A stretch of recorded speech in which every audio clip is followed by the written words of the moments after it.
Nawalan siya ng kulay sa muka at nabitawan ang siko ni Lyndon, ni hindi nakaangal o nakaprotesta sa sinabi nito.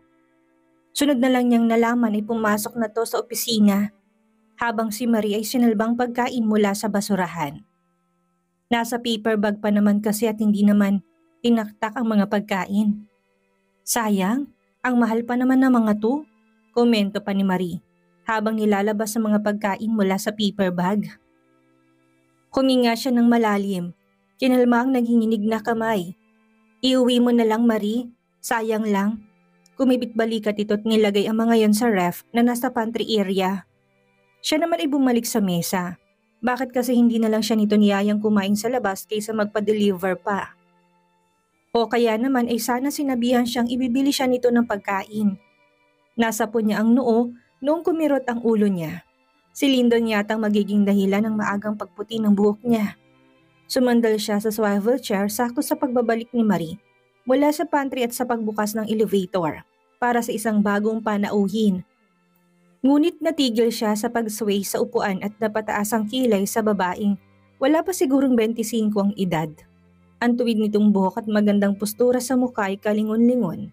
Halatang hindi nagpupumilit na maging maganda. Miss Sheila, good afternoon po. Nataranta si Marie at akmang pipindutin ng intercom. Ngunit pinigilan niyo ng babae. Is he busy? Banayad nitong tanong. Hindi sumagot si Marie pero nilingon ako nito na tila sa akin humihingi ng sagot. Ha? Alanganing ngumiti si Beth ngunit napawi nung taasan siya ng kilay ni Sheila. Tsk, I don't need permission. Soon I'll be your boss. May katarayang bigkas nito bago tuluyang buksan ang opisina ni Lyndon at pabagsak ni isarang pinto. Sabay pa silang napangiwi ni Marie.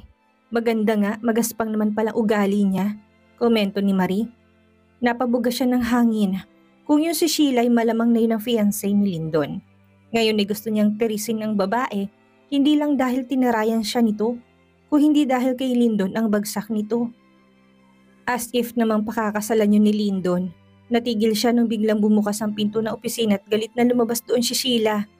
Hindi sila nito tinapunan ng tingin. Diretso ang galit nitong lakad patungo sa elevator. Humawang ang labi niya ngunit napangisi din.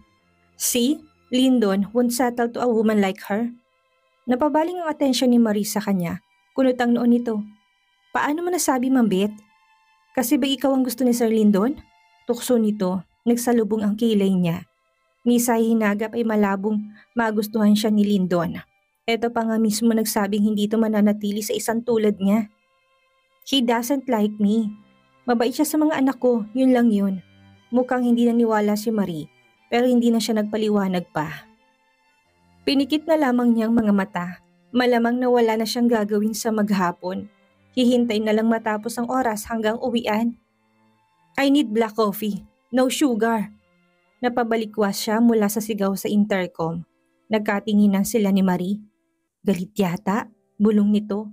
Bumuntong hininga siya. Malamang na mainit ang ulo nito. Ayaw niya man na maharap si Lyndon ay wala siyang pagpipilian kung hindi igawa ito ng itim na kape. Binulungan pa siya ng good luck ni Marie. Maliit siyang ngumiti bago tuluyang pumasok sa opisina.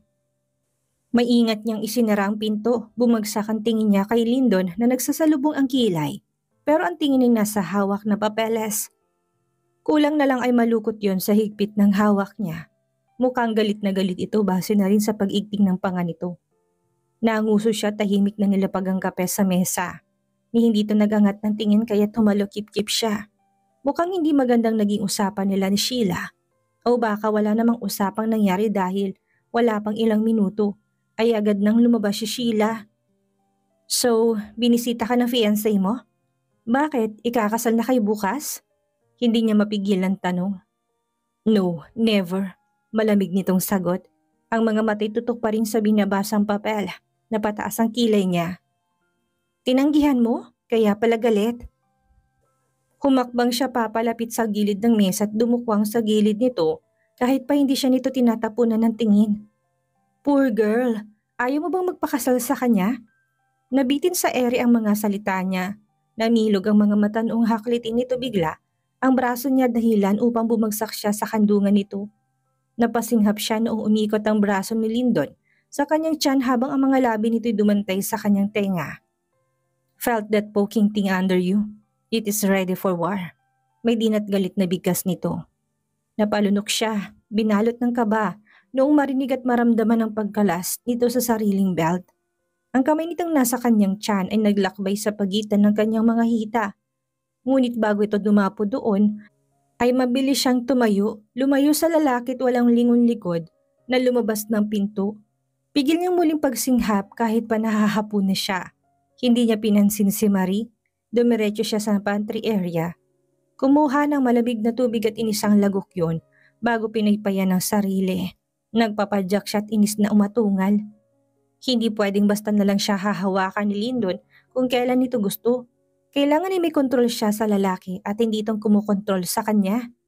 Inis siyang nagmarcha pabalik sa kanyang mesa. Hinablot ang bag niya bago dumiretso sa elevator. "Uuwi ka naman, Beth?" Habol na tanong ni Marie. Hindi siya sumagot pero tinaas niyang kamay bago pa man magsarang elevator.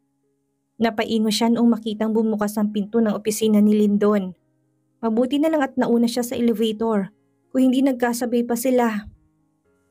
Pagdating sa parking lot ay lakad takbo niyang hinanap ang sasakyan. Nabigay nito. Agad niyang pinatunog, mabilis na pumasok doon ngunit tigil niyang hinampas sa manibela nung ayaw gumana ng sasakyan. Bakit ngayon pa? Muli niyang sinubukan pero ayaw talaga. Akmang bababa't magtataksi na lang pero natigilan matapos makita si Lyndon sa bintana mismo sa tapat niya. Nakangisi ito habang ang dalawang kamay ay nakahawak sa bubong ng sasakyan niya. Matalim niyang tiningnan ang lalaki at marahas na binuksan ang car door. Wala siyang pakialam kahit matamaan man ito. Pero alertong lalaki. Agad itong nakalayot kaagad ding nahuli ang palapulsuhan niya. "Let me go! Uuwi na ako!" Imbis na makinig ay hinila siya papalapit sa sasakyan nito. Pinatunog yun kaya't lalo siya nagpumiglas. Malinaw niya kasing naalalang ginawa nila doon noong party. "Magta-taxi ako. Bitawan mo nga kung gago ka." Hindi ito sumagot, pero binuksan itong pinto sa passenger seat at marahan siyang tinulak doon. "Shut your mouth or else I will claim you here in broad daylight. Wala akong pakialam kung may dumaan pa dyan at makita ang ginagawa natin. Pero kung ayaw mo mangyari yun, hayaan mo kung ihatid ka sa kondo." May ding banta nito. Napalunok siya sa kaba, nanginginig pang kamay niyang inabot ang seatbelt. "Good, behave, Beth. Baka hindi ko mapigilan ang sarili ko." Sinara nito ang pinto at umikot sa kabila. Pinirmi niya mga labit hindi nagsalita sa loob ng biyahe. Hindi rin naman ito nagsalita. Mukha pang ang galit sa miminsang pag-igting ng panga nito. Pagdating sa parking lot ay kaagad siyang bumaba. Tuloy-tuloy ang lakad niya pero nahabol pa nitong bewang niya. "Nahatid mo na ako, umuwi ka na." Malamig niyang bigkas. Tutukan tingin niya sa elevator at walang pakialam sa presensya nito. "I wanna see the kids. I miss them." Hindi siya kumibo. Hindi naman siguro ito magtatagal kung ang kambal lang ang sadya. Hinayaan na niya itong sumama pero hindi pinapansin. Pagdating sa condo unit ay kaagad nitong binitawan ng bewang niya. Tahimik niyang binuksan ng pinto. Hinandang ngiti para sa kambal. "Hi kids! Mommy is here!" Sabay na nilingon siya ni Siren at Sander. Awang ang mga labi ng mga to at nalalaking mga mata. Pero ang tingin niya wala sa kanya kung hindi sa taong nasa likod niya. "Daddy, I miss you!" Napatanga siya nung tumakbo si Siren kay Lyndon at magpabuhat dito. Maging si Sander ay nangingiting lumapit sa lalaki. Para siyang bula na biglang naglaho sa paningin ng mga anak niya. Naipirmi niya ang mga labi na mewang at balak na maglitanya, ngunit hindi niya tinuloy noong mahagip ng tingin niya si Manang Lupe at umiling sa kanya. Napailing na lang siya at nagmarcha papasok sa sariling kwarto. Literal na hindi siya lumabas sa kwarto, naiinis na marinig na tuwang-tuwang kambal kay Lyndon. Tuluyan na nga yatang siyang nakalimutan ng mga anak niya, na hindi siya tinawag noong na-dinner na. Naligo na lang siya at nagmukmuk sa kwarto. Ayaw niya ng ganito. Ayaw niya ring lumayo ang loob ng mga anak niya sa kanya. Pero wala siyang magawa. Naiinggit siya. Noong gabi na at tumahimik ng paligid, doon siya lumabas. Malamang natulog ng kambal. Gusto niyang silipin pero naunang gutom niya. Nagtatapon rin siya sa mga to. Nagtungo na lang siya sa kusina at gumawa ng sandwich. Nakakailang subo na siya nung Matigilan sa mga brasong yumakap sa tiyan niya at sa malapad na dibdib na lumapat sa likod niya. Ni hindi nakatulong ang suot niyang manipis na t-shirt sa init na mula sa dibdib na yon. Kanina ka pa dapat umalis. Malamig ang boses niya. Hindi na niya kailangang balingan ng lalaki. Alam na niya kung sino to. Why? You hate my presence now? Sana alam mong hindi pa tapos ang trabaho mo sa akin. Really? Funny, Lyndon, the moment you step out of your mansion, it meant my work as your bed warmer and that there. Binaba niya ang sandwich. Kumala sa hawak nito. Uminom ng tubig.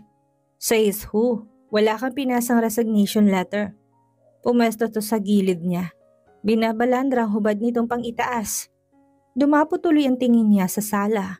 Kita niya nandoon ang coat tie at long sleeve nito. Lahat nasa sofa maging ang itim na pants nito. Magpapasa ako bukas. Umatras siya noong maramdaman ang mabalahibo nitong binti. Then that means bukas pa lang matatapos ang trabaho mo. Kung tatanggapin ko ang resignation mo, Miss Bethany. How dare you? Wala ka namang binalik sa mga pag-aari ko. Hindi makatarungan ang pinagagawa mo. Matalim niya itong tinignan, ngunit nagawa pa nitong umisis sa kanya. Didn't I change the rule? Hindi ba sinabi kong kapag buntis ka na, ibabalik ko na lahat? Kulang na lang ay mag-usok ang ilong niya sa galit, na walang gutom niya at gusto na lang umiwas sa lalaki. Dumapo ang tingin niya sa kwarto, nagmamadali siyang lumakad patungo doon. Hindi ko matandaan, isa pa mag-condom ka. Ayoko ng anak sa'yo, Ocampo. Baka yan pa maging cause of death ng lolo mo, sigaw niya. Pumasok siya sa kwarto at akmang isasara ang pinto, ngunit napigilan niya ng braso nito. Namilog ang mga mata niya at napaatras sa loob ng walang ngiti nitong nilakang kwarto. I don't need your permission. I don't need protection. I need twins, Beth. Kambal na anak ang gusto ko. Tagapagmana ng mga kayamanan ko. Natigagal siya. Akala niya susunggaban siya nito ng halik ngunit bigla na lamang itong humilata sa kama. Ang mga paa ay sumasayad sa sahig habang ang mga kamay ay nakaladkad sa kama. Naninikit ang tingin niya at pilit hinilang kamay nito. Umuwi ka na nga, Lyndon. Ang laki ng mansyon para ipagsiksikan lang sarili mo rito ah. Bitawan mo ako. Nagpumigla siya noong bigla siya nitong hilahin at may pabaligtad ang pwesto nila. Siya nang nakahiga sa kama. Kalahati lang ng katawan niyang nasa kama. Nahihirapan pa siyang pumigla sa katawan ni Lyndon na nakadagan sa kanya. Natahimik siya noong maramdaman ang mainit itong palad na pumisil sa kanyang bewang. Let's make a deal again, Beth. Kapag umungol ka, talo ka. Bulong nito sa kanyang tenga nagpatindig sa kanyang mga balahibo. Tingin mo ba napakarupok kong babae para umungol sa bawat haplos mo? Tinatagan niyang kanyang loob. Kahit pa nanghihina siya sa kamay nitong pumipisil sa kanyang bewang. Hindi siya magpapatalo sa tuksot, mas lalong hindi magpapaalipin kay Lyndon. Pinaliitan siya nito ng tingin. Pagkaraan ay sumilay ang maliit na ngisi sa labi nito. Kung ayaw mo, iba niya lang ang aalokin ko. I will make sure you will not get anything from your wealth, not even a penny. Ngayon siya naman ang nalit ng mga mata sa umuusbong na galit.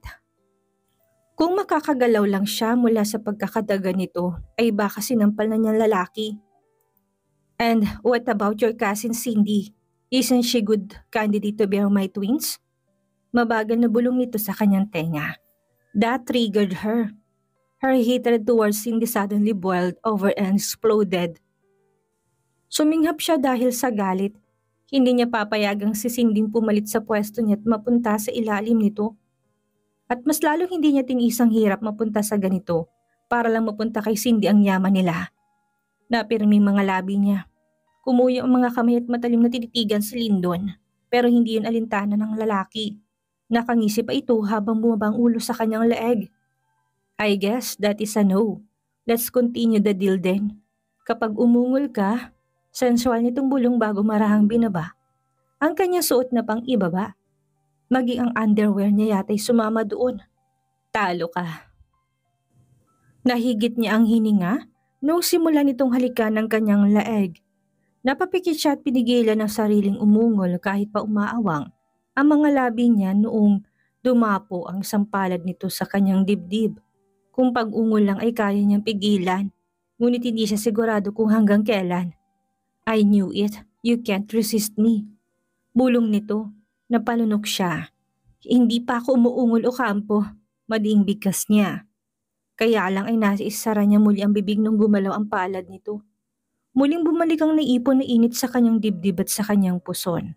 Ngunit nakahinga siya ng maluwag nung lumayo ito tumayo sa harap niya. Kahit alipin ang katawan niya sa init, ayaw niya magpatali dito. Pagkakataon na niya upang tumakas. Hindi niya alintanang mainit at mariin na titig ni Lyndon sa kanya. Gumapang siya paakyat sa kama para sana makatakbo. Sa kabila ngunit napakapit siya sa bedsheet nung hilahin ito ng marahan ng dalawang binti niya. "Why run, Beth?" Inosenteng tanong nito, matalim niya itong tinignan. "Malamang ayoko nito." "Really? Let's see." Nanlalaki ang mga mata niya nung tuluyan itong hilahin ang kalahati ng kanyang katawan. Ngayon ay bumalik sa laylay ng kamang mga paa niya. Akala niya gagapang ito muli ngunit hindi. Lumuhod ito. Napasinghap siya at napaupo. Shit! Namaluktot ang mga paa niya kasabay ng pag-arko ng kanyang likod sa bawat hagod nito. Ngunit nabitin sa ereng sang ungol niya noon tumigil to. Namumungi mga mata niyang tinignan ng pagtayo nito. "You lose, Beth." Bigkas dito bago hawakan muli ang mga hita niya. Napapikit siya. Tanggap niyang talo siya at wala siyang pakialam doon ngayon. Ibang gusto niyang maramdaman ngayon. At tila dininig ni Lyndon ang gusto niya. Nung maramdaman ang marahang pagpasok nito. Napamulat siya, nakaluhod pa rin ito sa dulo. At sa huli sabay nilang narating ang rurok. Nahahapo siyang binitawan ng kapit sa likod nito. Pinikit ang mga mata bago ngumiti. Iba talaga sa pakaramdam kapag si Lyndon ang kasalo niya sa kama. "You can't really resist me." Bulong ito bago siya marahang binuhat. "You can't resist me as well." Sensual niyang bulong. "Stop, Lyndon. I'm so tired." Halos hindi na marinig ang boses niya. Kahit gusto niya ipagod ng kanyang katawan. Pero kung magpapatuloy ito ay siguradong talo na naman siya. "I don't mind you being late to work later in the morning." Sinabayan pa nito yun ng mahinang tawa.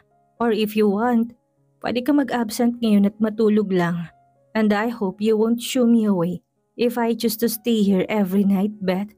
Tss, wala siyang maisagot ko hindi yon. Napairap siya at marahan tong tinulak palayo sa kanyang katawan.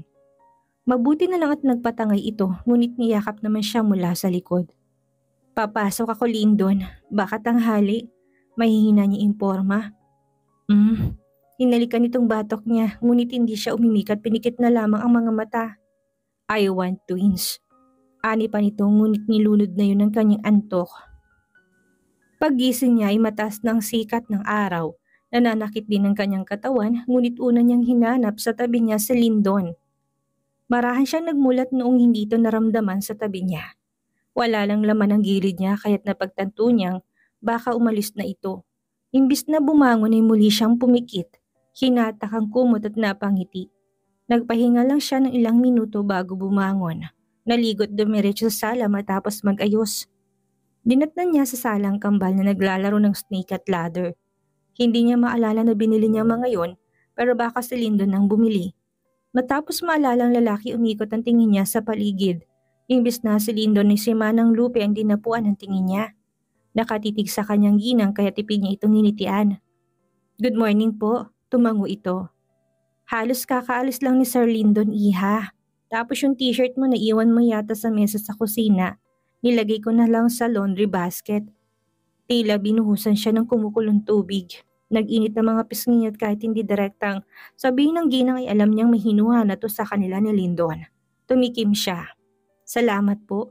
Para makaiwas ay tinungo niyang kambala. Agad na nag-angat ng tingin sa kanya si Siren at ngiting-ngiti. "Mommy, Daddy told us you were tired so we didn't disturb your sleep." Nabitin sa ere ang paghalik niya sa pisngi nito kung kanina mainit na tubig ang nabuhos sa kanya. Ngayon naman ay malamig. Sabi pa niya kay Manang Lupe, huwag ka raw gisingin kaagad. Dagdag ni Sander, natuloy siya noong marinig ang pagtikim ng ginang. Bago ito nagtungo sa kusina, para siyang nilaglag ni Lyndon. Sa mga sinabi nito ay kinumpirma lang nito na may nangyari sa kanila. Napapikit siya at hindi makalmang dibdib niya sa umuusbong na inis. Dito raw po matutulog ulit si Daddy mamayang gabi. He promised. Tuwang-tuwa pa si Siren, kumuyong ang mga kamao niya. Huminga ng malalim bago hinalikan sa mga pisngi ang kambala. "Papasok na ako sa opisina." Behave her twins. Hindi na niya hinintay ang sagot ng kambal. Nagmamadali siyang umalis. Pagdating sa parking lot ng kondo ay nandoon ang sasakyan niya at mukhang okay na. Nagsasalubong ang mga kilay niya sa biyahe. Pagagalitan niya talaga si Lyndon. At anong matutulog ulit ito sa kanila? No way in hell na papayag pa siya. Pinanatili niyang aburidong itsura pagdating sa opisina. Kaya lang ay nangunot ang noon niya matapos makitang kalalabas ni Marie sa loob ng opisina ni Lyndon habang may bitbit na tray ng kape. May bisita si Sir, imporma nito. Napatango siya at dumiretso sa kanyang mesa. Ngunit tumawang ang mga labi niya matapos makita doon ang isang computer at iilang mga folder. Ay, level up ng trabaho mo. Hindi ka na yata tiga-timpla ng kape, tukso ni Marie. Ang kaninang inis niya kay Lyndon ay unti-unting nawawala. Pilit niyang tinagong ngiti sa mga labi niya upang hindi siya lalong tuksohin ni Marie. Baka may nakaing iba, tipid niyang sagot. Kaya lang ay namulang mga pisngi niya nang humalakhak si Marie. Ano kayang nakain ni Sir? Ani pa nito. Napangiwi siya at kunwaring walang pakialam, namupo sa kanyang survival chair. Iba talagang nakain ni Lyndon kagabi. Nakakabait pala yun. Napanguso siya pero nangunot muli ang noon niya matapos maalala sinabi ng kambal na matutulog ulit si Lyndon doon. Imbis tuloy na trabahong asikasuhin niya ay nagtipa siya ng kasunduan para sa kanilang dalawa. Hindi pwedeng agrabyado siya. Ang bawat haplos nito, bawat halik at bawat pag-angkin sa kanya dapat na may karampatang bayad. Mahalang talent fee ng katawan niya at importanteng mabayaran siya nito. Yun na rin sigurong paraan para maubos ang yaman nito. Ipiprint niya na yun kaagad mamaya. Ano yan? Agad niyang naklose ang tab ng document matapos makita si Marie sa gilid niya. Nakasilip ito sa ginagawa niya pero wala naman siguro itong nakita. Sinong bisita ni Sir? Si Sheila ba? Pag-iiba niya sa usapan. Ngayon niya lang naisip yon. Paano kung si Sheila ang bisita nito? Kung tamang alaala niya nung magpunta siya dito at magtago sa ilalim ng mesa. Ang sabi ni Don Alfredo ay ikakasal sa susunod na buwan si Lyndon at Sheila. Patapos ng buwan, hindi kaya maghahanda na sila sa kasal? Hindi, kapatid daw yata ng dating may-ari nitong kumpanya. Napatanga siya, tila naparalisa sa inuupuan. Ang ate Cassandra niya ba tinutukoy nito? Pero patay ng ate ko, mahinang bulalas niya. Ano Ma'am Beth? Kinagat niya labi, posible ba talagang buhay ang ate Cassandra niya at tinatago lamang ni Lyndon? Napalunok siya ngunit hindi na ituloy ang pagsagot matapos bumukas ang pinto ng opisina ni Lyndon at iniluwado ng babaeng nakaitim na bestida. Abot hanggang sakong at may suot pang itim na ladies hat, maging ang handbag na hawak nito ay nagsusumigaw sa kaitiman. Pagangat ng tingin niya sa itsura nito ay sigurado siyang maitim maging ang budhi nito. Tia Maureen, may hinang usal niya bago kinuyom ang mga kamao. Ngunit tila hindi siya nito narinig o napansin man lang. Elegante itong naglakad patungo sa elevator. Nagawa na nga yung sumarang ngunit nakatitig pa rin siya doon. Sa oras na yun, gusto niyang sugurin ng ginang. At paano nakikipagkita ito kay Lyndon? Magkasabwat sila? Lalong dumiim ang kumuyom ng kanyang kamao.